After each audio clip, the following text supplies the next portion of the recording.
Oh, wait, we've gone to the wrong area. Silly me. Just as I thought. Let's go to this one.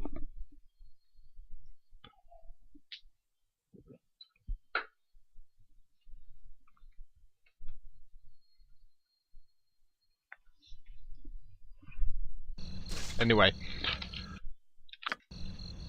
Onward then. I think I'll finish this set actually when Elf Song, where that guy was talking about. I think I'll finish this set when we finish the Thieves Guild quests, because that's a good point to end off.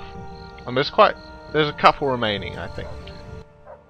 Thieves Guild is up here, I think. Yes, the door is left open. How very impolite of us. Yep, we give him the password already, so he's not interested.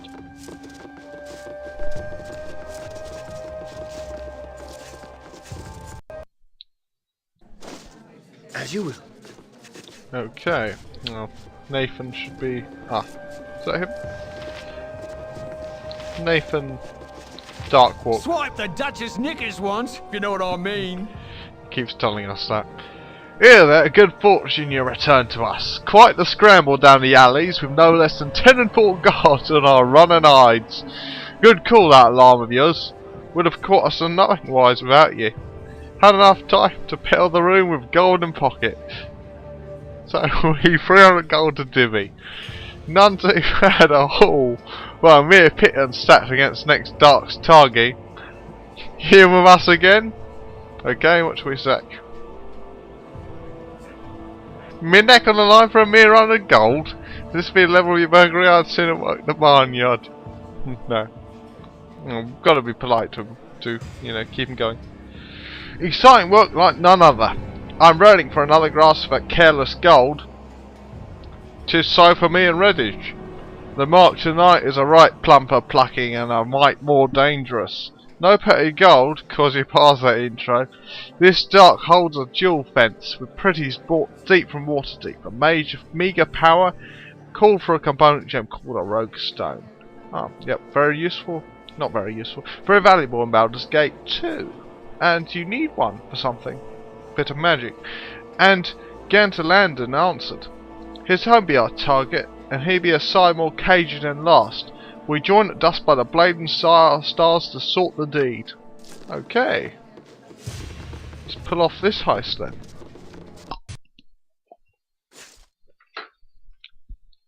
Of course.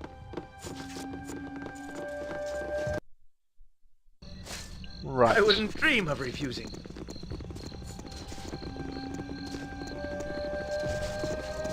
Blades and stars, where is that? We go. A dual fence thing. Okay, I've no idea where the blade and stars is, so I'm gonna quickly check a guide. And as far as you know, I'll be back in a very short moment. Right, and I found out where the blade and stars is. It's southeast in the city. So, over here, I think.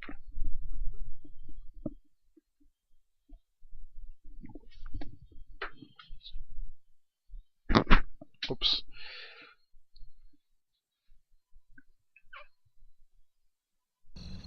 And loading area. I can do to help. Right, it's... yeah, this place. So he should be waiting for us. Should we see him? There he is. Right. What so you want? Pull back to here and send Imoyne out again. So it's quick save first. Slightly annoying not having as fast a quick saving option as before, but it's worth it for not having the program file troubles of before. You see, in Vista, if you install in program files, it makes it a lot more complicated because it has this really, you know, draconian system of omissions where you have to authorize everything, even if you are the administrator, which is frankly quite ridiculous. I should upgrade to Windows 7 to play this kind of thing, but anyway, enough about my computer, more about Baldur's Gate. Let's hear what Nathan Dark Swipe the wants to Duchess say. knickers once, if you know what I mean. This Dark will see how you are on the inside. Redditch will spy the alley, while ye and I search and keep. Follow the door, I'll be the picker. Once we're inside, get the gems, then we'll make for the guild. You won't be seeing much of me, I'll be keeping shadows. Right. So where are we meant to go? We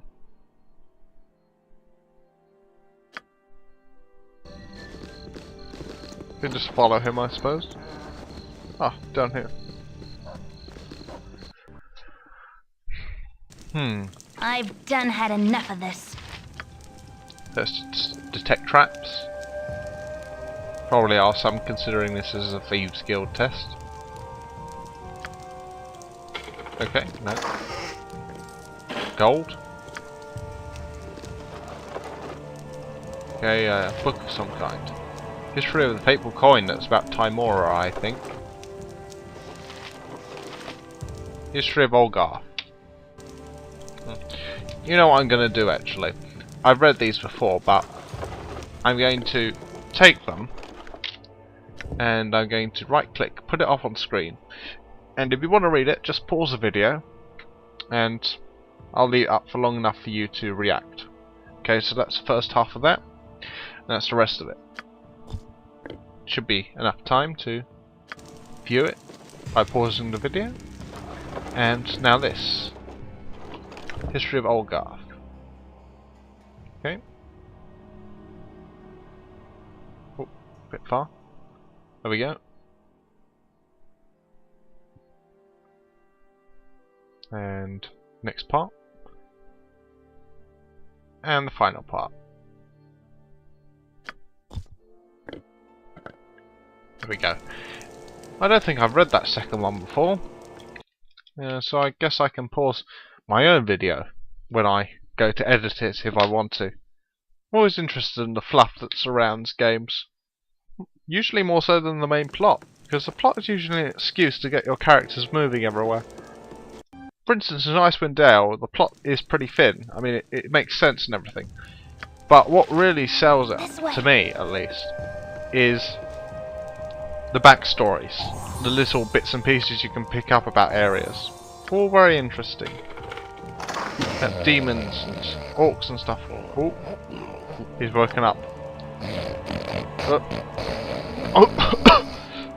What? Who's there? Meow. Oh, like a cat. Okay. And we can get the rogue stone.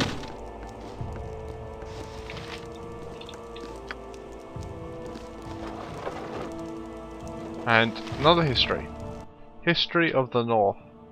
Let me just... What should I do? Which... don't want to change Imoin into a man, I don't think. Or make her fumbly. Okay, this is useless to us now, so we can dump it. Right, let's read this history. Well, you can read it if you want to. History of the North, the Might of Men.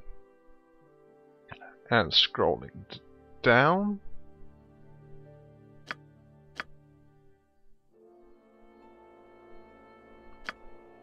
Now the next part.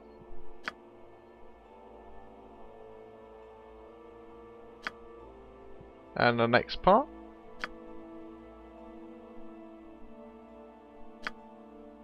And the next part. Quite a long one, this. I think I'll go over this myself afterwards, though I know most of it about the Luskan and Ruafim tensions.